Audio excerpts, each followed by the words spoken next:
The most important thing you do when building your layout, I'm talking make or break, is laying your track.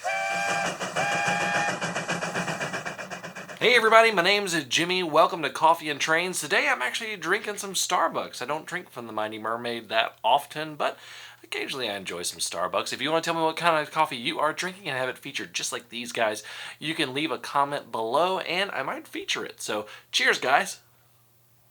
There are literally a bajillion different resources for learning how to put your track on your model railroad. And because of that, I'm just going to give you some tips and tricks that I've learned from real world experience and building it now. This is number 7 of my model railroad since I got back in the hobby. And I hope that these help you out when laying your track. Let's go.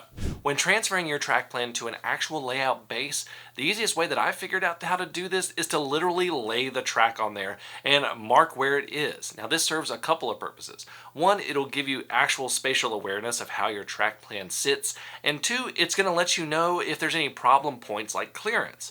Once you have the track on there, you just take a pencil, pen, or marker and mark where the track goes. For regular track, you're going to want to make a mark right down the middle between the ties, and you'll get a nice little dotted line along the middle that you can line up your roadbed on when you install it. Now for stuff like pre-installed roadbed, you can just mark along the edges. We're talking stuff like Bachmann Easy Track and Kato Unitrack. So just mark along the edges. I actually like to mark especially where the connection points are for the track as well. Now, when I am doing all this, when I'm doing it on wood, a pencil is just fine, but if I'm doing it on something like extruded foam, definitely want to use a pen or preferably something like a permanent marker.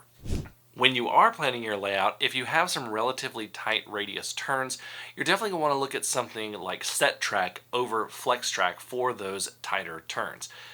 FlexTrack is an amazing product, but the tighter the radius gets, the harder it is to work with, and that's where set track really comes into play. So think about when you're doing, let's say, a 4x8 HO scale layout, and the maximum radius with a little bit of space on each side is going to be about 22 inches to do a complete 180. You're definitely going to want to look at set track over flex track for that because it's just going to be a lot easier to work with. I'm not saying it's impossible, but it's going to be a lot easier to work with. My favorite type of glue for gluing down roadbed and track is actually latex caulk. It's really cheap and it holds really well. It does take a little while to set up. Typically you have to leave it overnight or maybe even for a whole day, but when you have it in place, it works extremely well.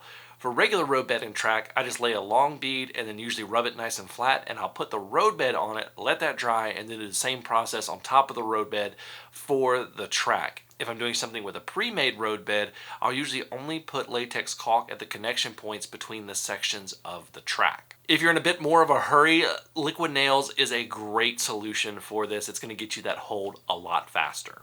If you have any accessories that need a hole drilled beneath the track to put them in, do that before you actually install the track. If you're doing a roadbed and regular track, get the roadbed in place and then drill it in. And if you're doing something with pre-attached roadbed, go ahead and drill it before you actually put down the track. Power feeders are a little bit different. If I'm using regular track, I'll actually use a small drill bit and drill between the ties because usually you're using a small wire for those power feeders. But if you're doing something with that pre-made roadbed like Kato Unitrack, I'm going to go ahead and drill a hole underneath just like any other accessory. One of my favorite things to use when I'm gluing track in place is push pins. Push pins are absolutely fantastic for holding track in place while it dries. I usually keep a couple hundred of them on hand, especially when I'm doing layouts. Just push them in and they'll hold the track down until it dries. Now there's quite a lot of people who actually tack their track in place with nails. There are special nails made for tacking model railroad track, and that is perfectly fine and a time-tested method. I personally don't do it, but there's nothing wrong with it. The most bulletproof way to attach your feeders to your track is by soldering them. The one thing that you do have to be careful with in this method is not to melt any of the plastic track ties or even the plastic roadbed if you're soldering it to something like Easy Track or Unitrack. When you are installing your track, you want to consider leaving gaps for contraction and expansion as temperatures change, especially if you're in an uninsulated area like a garage or shed. A lot of times expansion and contraction is actually your base doing it rather than your track. The easiest way to assure flexibility is to simply not solder every rail joiner together. This gives an easy way for the track to expand and contract without cutting your rails.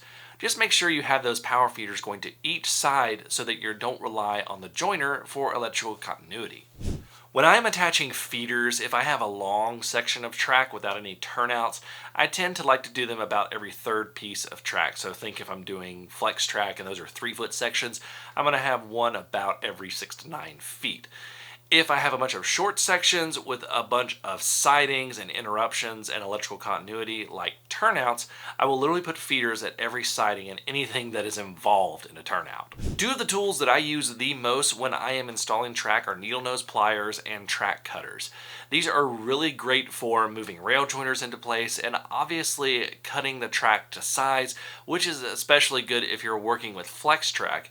You're going to be doing that a lot, but these are the tools that I use the most when I'm installing track. I'll link some in the description below. Once you have the track in place, if you want to weather it by painting it, do it before you put any of your scenery down, including your ballast. You can do this with an airbrush, you can do this with paint pens, or even spray paint. I've done it with all of these, but if you want to do that, then you'll need to have a paper towel or something ready to immediately wipe the tops of the rails clean, because it can be difficult to get that paint off after it's had a little bit to dry. If you really want to not only avoid problems with track installation, but catch those problems right when they first happen, test, and test again. Always test your track as you're building. You're going to find issues early and you're going to be able to fix them quickly. These are just a few track laying tips that I've learned along the way. I know my viewers and subscribers have a ton of them. So guys, put them in the comments below. If you didn't hear it here, I want to hear what you've learned. And if you're getting ready to lay track for the first time, I hope this video helps. Thank you so much for watching. Until next time, I'm Jimmy from the DIY and Digital. Stay safe, be kind, drink some coffee, and happy railroading.